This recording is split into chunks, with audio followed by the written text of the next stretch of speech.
ఈరోజు మనం చెప్పుకోబోయేది కాశ్మీరు జానపద కథ. కథ పేరు సాధువు వింత నిబంధన. రాజ్పూర్ పాలకుడు దయామయుడైన రాజు. ప్రజల క్షేమమే ప్రధానంగా భావించేవాడు. ఆయన భార్య కూడా ప్రజలను కన్నబిడ్డల్లా భావించేది. ప్రజలు సైతం రాజదంపతులను అపరిమిత భక్తి గౌరవాలతో చూసేవారు. వారి కోసం తమ ప్రాణాలను సైతం ఇవ్వడానికి సిద్ధంగా ఉండేవారు. రాజదంపతులకు చాలా కాలం వరకు సంతానం కలగలేదు. తన తదనంతరం సింహాసనానికి వారసుడు ఎవరా అని రాజు బెంగపడేవాడు. తాము మరణిస్తే తమ అంత్యక్రియలు జరపడానికి తమ కడుపున పుట్టిన బిడ్డ లేకపోయాడే అని రాజదంపతులు విచారపడసాగారు. రాజదంపతులు క్రమం తప్పకుండా గుడులకు, గోపురాలకు వెళ్ళి పూజలు జరిపేవారు. సంతాన ప్రాప్తి కోసం రాజు ఏటా పురోహితులతో యాగాలు చేయించేవాడు. యోగులను ఆహ్వానించి దైవకృప పొందడం కోసం ప్రత్యేక పూజలు జరిపించేవాడు. దాన ధర్మాలు చేసేవాడు. రాణి కూడా ఎన్నో వ్రతాలు, నోములు ఆచరించేది.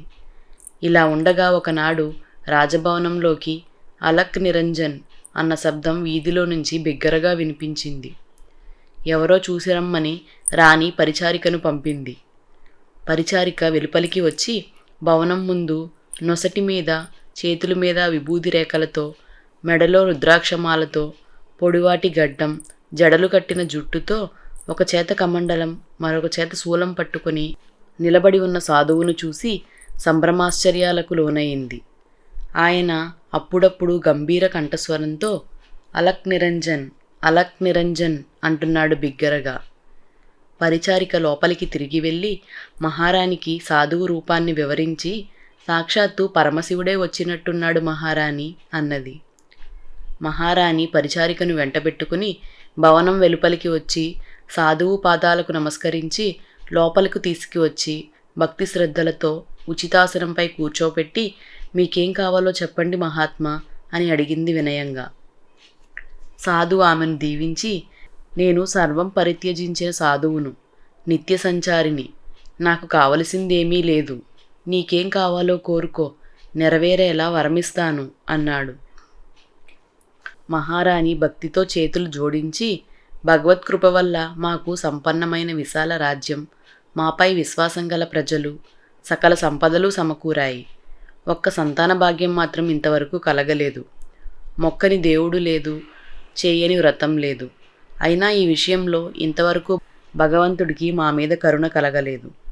రాజ్యసింహాసనానికి వారసుడు లేకుండా పోయే ప్రమాదం తప్పించడానికి దయచేసి పుత్రభాగ్యం కలిగేలా ఆశీర్వదించండి మహాత్మా అని వేడుకున్నది.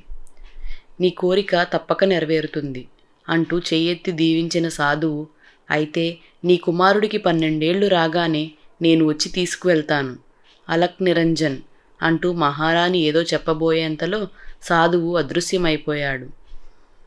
ఎవరో దివ్యపురుషుడు వచ్చి తనను ఆశీర్వదించి వెళ్ళినట్టే రాణి భావించింది. రాజు రాగానే సాధువు వివరించిన నిబంధనతో సహా జరిగినదంతా వివరించింది. అన్నీ విన్న రాజు తల పంకించి, పుట్టబోయే బిడ్డ శాశ్వతంగా మన దగ్గరే ఉండేలా చేయమని దేవుణ్ణి ప్రార్థిద్దాం అన్నాడు. ఏడాది తిరిగేసరికి రాణి పండంటి మగబిడ్డను ప్రసవించింది. రాజదంపతుల ఆనందానికి అవధులు లేకుండా పోయాయి. ప్రజలు కూడా పరమానందం చెందారు. రాజ్యమంతటా కొన్ని రోజుల పాటు విందులు, వినోదాలు, ఉత్సవాలు జరిగాయి. యువరాజుకు నిరంజన్ అని పేరు పెట్టారు. తల్లిదండ్రులు అతన్ని అలక్ అని పిలిచేవారు. బిడ్డను అల్లారు ముద్దుగా ఎంతో జాగ్రత్తగా పెంచుతూ 3 ఏళ్ల ప్రాయంలోనే విద్య నేర్పడానికి గురువులను ఏర్పాటు చేశారు. 10 ఏళ్లు రాగానే యుద్ధ విద్యలలో శిక్షణనివ్వడం ప్రారంభించారు. సాధువు విధించిన నిబంధనను రాజదంపతులు మరచిపోలేదు. అలక్కు 12 ఏళ్లు పూర్తవుతుండగా వారి మనసులలో ఒక విధమైన భయం చోటు చేసుకోసాగింది. సాధువు ఎప్పుడెప్పుడు వస్తాడా అని వాళ్ళు భయంగా రోజులు లెక్కించసాగారు. ఒకనాడు రాణి రాజుతో, అవును, మన నిరంజన్ జన్మించి 12 ఏళ్లయిందని సాధువుకి ఎలా తెలుస్తుంది అని అడిగింది. నువ్వు చూస్తుండగానే అదృశ్యమైపోయిన తపోసంపన్నుడికి ఎప్పుడు ఎక్కడ ఏం జరుగుతున్నది తెలియకుండా ఉంటుందా? అలాంటి వారికి దివ్యశక్తులు ఉంటాయి అన్నాడు రాజు. రోజులు గడుస్తున్నప్పటికీ సాధువు జాడ కనిపించలేదు. ఆయన రాకుండా ఉంటే బావుంటుంది కదా అనుకునేవారు. మరి కొన్నాళ్లకు ఆయన గురించి ఆలోచించడం కూడా మర్చిపోయారు రాజదంపతులు. యువరాజు 12వ జన్మదినోత్సవం జరుగుతూ ఉండగా రాజభవనం ముందు అలక్ నిరంజన్ అనే మాట దిక్కులు పెక్కటిల్లేలా వినిపించింది. తమ బిడ్డను తీసుకెళ్లడానికి సాధువు వచ్చాడని గ్రహించిన రాజు భవనద్వారం వద్దకు పరిగెత్తికెళ్ళి సాధువు పాదాలకు నమస్కరించి, స్వాగతం మహాత్మా, మా నివాసాన్ని పావనం చెయ్యండి అంటూ లోపలికి తీసుకువచ్చాడు. మీ కుమారుణ్ణి వెంటబెట్టుకు వెళ్ళడానికే వచ్చాను. నా దీవెన పొందడానికి ముందు నీ భార్య నా నిబంధనకు అంగీకరించింది. ఆమె ఎక్కడా అని అడిగాడు సాధువు గంభీరమైన కంఠస్వరంతో. ఇప్పుడే పిలుస్తాను మహాత్మా అని రాజు చెబుతుండగానే సంగతి తెలిసి రాణి కొడుకుని వెంటబెట్టుకొని అక్కడికి వచ్చి సాధువు పాదాలకు సాష్టాంగ నమస్కారం చేసింది.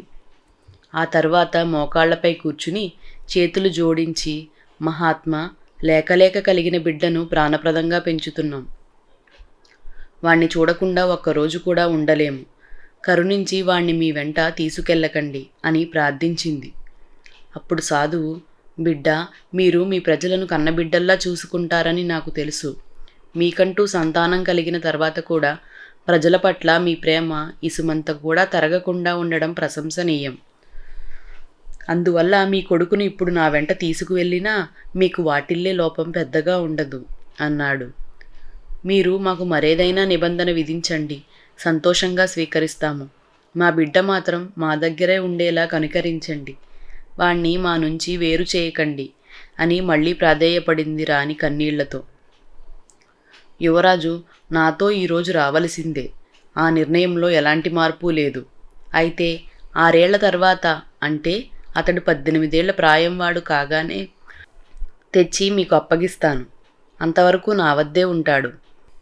అతడి ఉజ్వల భవిష్యత్తుకు ఇప్పుడు అతడు నా వెంట రావడం చాలా అవసరం అన్నాడు సాధువు. మీ అభిష్టానుసారమే చేయండి మహాత్మా. అతడు మా వద్ద లేనప్పుడు మేము చేయవలసినది ఏమైనా ఉంటే సెలవివ్వండి అన్నారు రాజదంపతులు. అతడు మీ వద్ద లేనప్పుడు మీరు అతడి కోసం వెతికించకూడదు.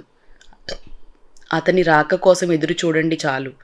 అదే మీకు అతడి తల్లిదండ్రులు కావడానికి అర్హతనిస్తుంది.